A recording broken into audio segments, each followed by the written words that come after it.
Hello students, कैसे हैं आप सभी। उम्मीद करता हूँ आप सभी स्वस्थ होंगे, ठीक होंगे और आपकी पढ़ाई भी सुचारू रूप से चल रही होगी। आप लोगों को पता होना चाहिए टर्म 2 सिलेबस के अंतर्गत हमें क्या क्या पढ़ना है और क्या क्या हमारा पोर्शन ऐसा है जो डिलीट हो चुका है। यदि हमें ऐसा ही नहीं पता होगा तो हम टर्म 2 की पढ़ाई किस प्रकार से करेंगे। तो सबसे पहले हम लोग देखते हैं कि हमारे टर्म 2 में हमारा कौन कौन सा ऐसा सिलेबस है जो डिलीट हो गया है, कौन कौन सी पुस्तक में से क्या क्या हमारा अठा है, तो हमें पता होना चाहिए। तो देख लीजिएगा हमारा जो टर्म 2 का एग्जाम है उससे रिलेटेड पोर्शन क्या क्या है हमारे टर्म 2 एग्जाम के अंतर्गत। तो देखिए कक्षा 9th में निम्नलिखित पाठ हटा दिए गए। ऐसे कौन कौन से पाठ हैं जो हटा दिए गए। तो आपकी सबसे पहले किताब है जिसका नाम है क्षितिज भाग 2। अब क्षितिज भाग 2 पुस्तक में से कौन कौन से अध्याय हटा दिए गए। तो काव्य खंड की बात करें तो काव्य खंड में से सबसे पहले है कबीर, और कबीर जी की जो साखियां और शब्द है पाठ से संबंध दे रखा है, कबीर से संबंधित जो साखियां और शब्द दे रखा है उनको हटा दिया गया टर्म 2 सिलेबस में। इसका मतलब क्या हुआ कि टर्म 2 का एग्जाम जब हम देंगे या प्रिपरेशन कर रहे हैं, तैयारी कर रहे हैं, तो हमें कबीर वाला जो अध्याय है वो पढ़ना बिल्कुल भी नहीं है, ध्यान रखना, ठीक है। उसके बाद हम बात करें सुमित्रानंदन पंत जी का क्या है, एक ग्राम श्री नामक कविता है, वह भी हमें नहीं पढ़ना है, ठीक है। तो काव्य खंड में से क्या क्या, एक तो कबीर की साखियां और शब्द नहीं पढ़ना है। दूसरा है सुमित्रानंदन पंत जी का कौन सी कविता है, ग्राम श्री, भी हमें बिल्कुल भी नहीं पढ़ना है, ठीक है। आगे हम बात करें केदारनाथ अग्रवाल, क्या है, केदारनाथ अग्रवाल जी हैं लेखक हमारे, जिनकी कविता है चंद्र गहना से लौटती बैर। क्या नाम है, चंद्र गहना से लौटती बैर भी कविता हम लोगों को बिल्कुल भी नहीं पढ़नी है, ध्यान रखना टर्म 2 एग्जाम के अंतर्गत या उससे पहले जब हम तैयारी करें।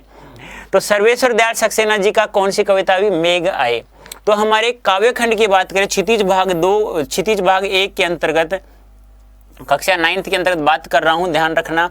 तो कबीर है, उनकी साखियां शब्द है, सुमित्रानंदन पंत जी कविता है ग्रामश्री, और केदारनाथ अग्रवाल जी का है चंद्र गहना से लौटती बैर। कौन सा है, चंद्र गहना से लौटती बैर। और एक है सर्वेश्वर दयाल सक्सेना जी का लिखा हुआ क्या है, मेघ आए, एक कविता है, ठीक है।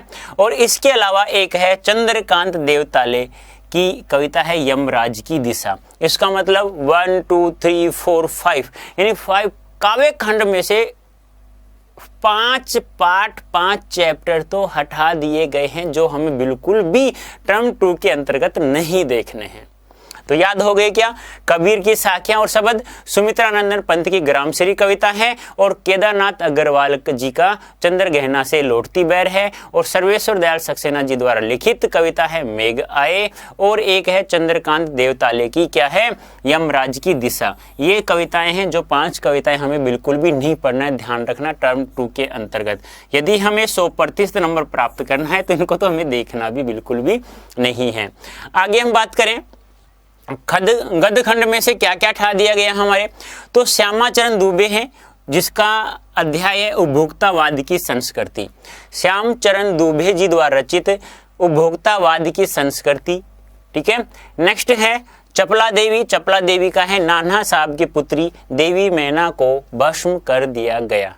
देखो कितना अच्छा नाम है ना, चपला देवी का है नाना साहब की पुत्री देवी मैना को भस्म कर दिया गया है। अब भस्म कर दिया गया है तो हमें पढ़ना भी नहीं है, ठीक है। देखो भस्म करना मतलब ये जो मैं बता रहा हूँ, जो जो अध्याय हमारे हटा दिए गए इनको भस्म कर दिया है CBSE ने हमारे टर्म 2 एग्जाम के लिए। तो चपला देवी नाना साहब की पुत्री देवी मैना को भी क्या कर दिया, भस्म कर दिया। तो ये हमारे चैप्टर हैं, इनको भी CBSE ने क्या कर दिया है, भस्म कर दिया है, इनको हमें पढ़ना भी नहीं है। उसके बाद हम बात करें महादेव वर्मा द्वारा रचित है मेरे बचपन के दिन। क्या नाम है, मेरे बचपन के दिन। उसके बाद है हजारी प्रसाद द्विवेदी जी का एक कुत्ता और एक मैना। एक कुत्ता और एक मैना भी नहीं पढ़ना है, ठीक है। तो समझ में आया।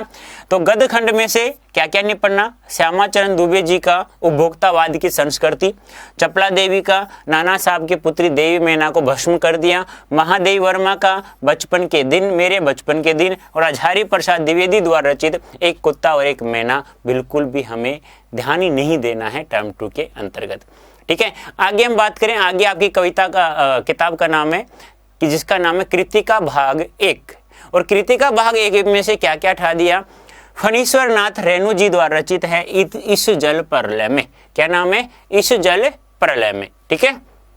और शमशेर बहादुर सिंह द्वारा रचित है किस तरह आखिरकार मैं हिंदी में आया। यानी कि शमशेर बहादुर सिंह ने क्या लिखा? किस तरह आखिरकार मैं हिंदी में आया। यह भी हमें बिल्कुल भी पढ़ना नहीं है।